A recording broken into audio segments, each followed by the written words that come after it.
داماد عروسی رضا برای توی دامادی عروسیشون تبریک میکنم و میخواهم با یک چند سودی خودم تبی دیلی بینندگان را شاد گردانم.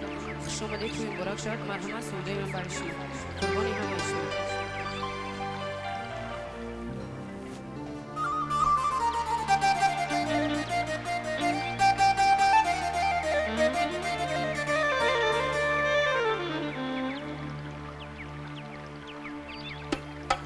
به مادری را یتیمی تنها داند،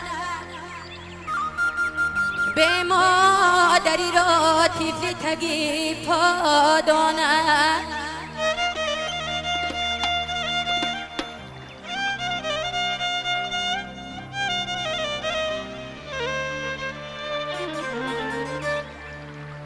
به مادری را شریک غم ها دانه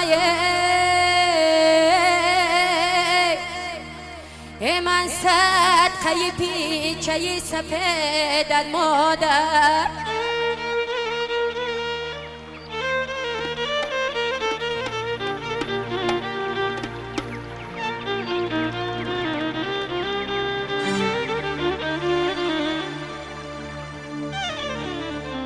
مادر مادره مادر مادره بجان برابر مادره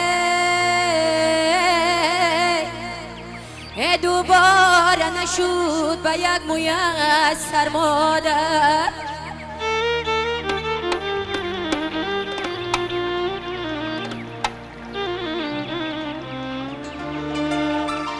نالم زی غمت نالم زی غمت بر سر گیرمه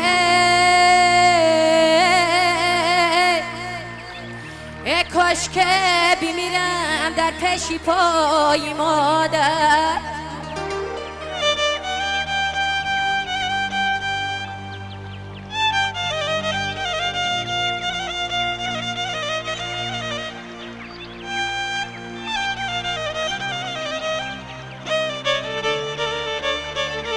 کاش که بمیرم در پیشی پای مادر.